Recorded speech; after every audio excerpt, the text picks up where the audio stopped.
Numbers chapter 30, along with my stories. Verse 3, when a woman makes a vow to ADONAI, formally obligating herself while she is a minor living in her father's house, then if her father has heard what she vowed or obligated herself to do and holds his peace, then all her vows remain binding. Every obligation she has bound herself to will stand.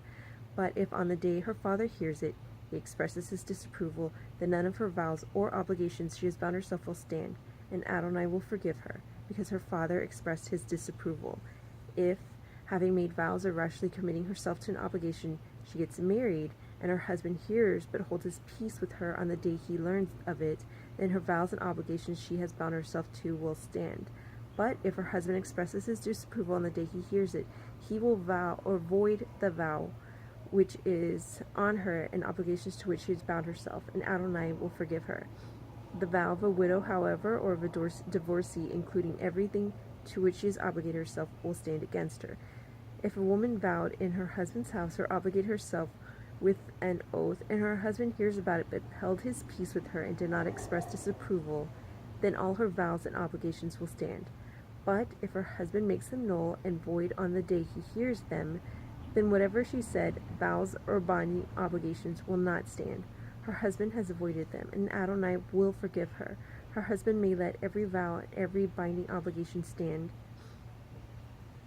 or he may void it. But if her husband entirely holds his peace with her day after day, then he confirms all her vows and obligations. He must let them stand because he held his peace with her on the day he heard them. If he makes them null and void after he hears them, then he will bear the consequent guilt. These are the laws which ADONAI ordered Moshe between a man and his wife, between a father and his daughter, if she is a minor living in her father's home. So a little bit of, I guess, my background. When I came across this, and when it kind of, the light bulbs and everything started to go off, I was experiencing sleep paralysis frequently, and I have a little video on that posted earlier this week. Because of sleep paralysis, I did learn a little bit about spiritual spouses in the Marine Kingdom. I'm not going to share too much about that, but it made me realize that the way that we bind ourselves by oath or vow agreement physically, we also do that spiritually. And just like we get ourselves into situations or agreements physically by manipulation, that also happens in the spiritual realm. One prime example I think from the Bible is when Eve and the serpent were discussing, and she agreed with him, or the serpent.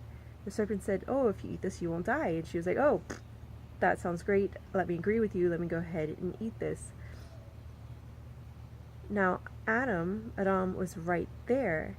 And according to Numbers 30, now these are my little thinkings, he could have nullified that, and none of this would happen. The agreement that his wife had made, he could have said, "Nope, I'm not holding you to that obligation. This is not going to happen." That could have been taken care of right then and there, but he held his peace, it looks like day after day, and it stood. Her vow, her agreement, everything that they discussed there, it was binding. So anyways, that's a little side story that kind of came to mind.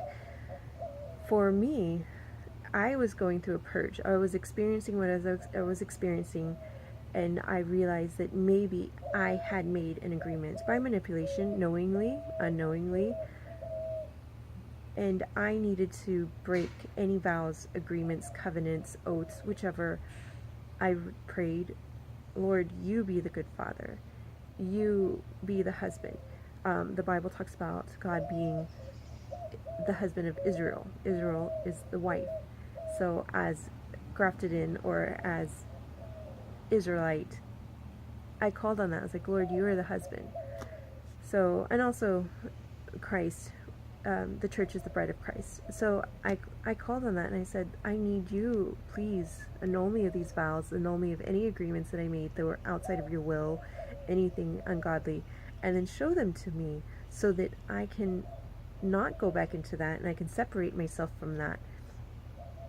And I did that, and little by little things would come to my mind, and I would look into it further, or I would just know, yeah, that's probably not the way of the Lord. I did spend that time doing like a Jericho walk. I was living with a woman that let me rent space from her, rent a room, and her house was set up so when you walk in, there was the hallway, and you go into the living room, and then you can circle through the kitchen, and you can circle through her office, and then you're back in the hallway. So I would circle around and I'd pray. I'm like, Lord, these walls that are up, that I can't get in, bring them down, and different prayers like that. I also made worship banners, worship flags, and so I would put the praise music on, and I learned this one girl, or several of the worship leaders or worship people that use worship flags, they would talk about the flags disrupting the air, because Ephesians talks about the enemy, the principalities of the air.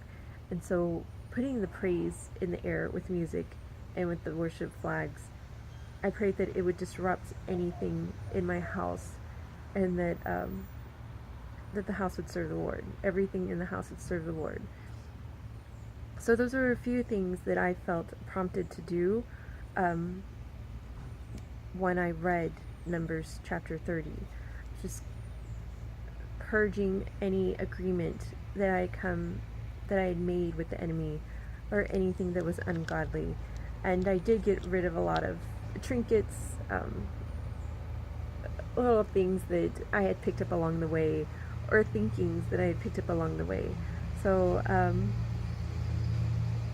that's mostly it. That was a little while ago, and I still share this with other women. I've shared it with my husband and my rabbi who recently passed, and I let him know what I was thinking, and so far I'm getting good feedback. If this works for you, if this helps you, I'm glad. But I think today I still kind of look at my life and I'm like, Lord, if I'm making an agreement outside your will, be the good father, please be the husband, and annul it and show me what it is so that I don't return to it. All right, thank you guys, and have a good day.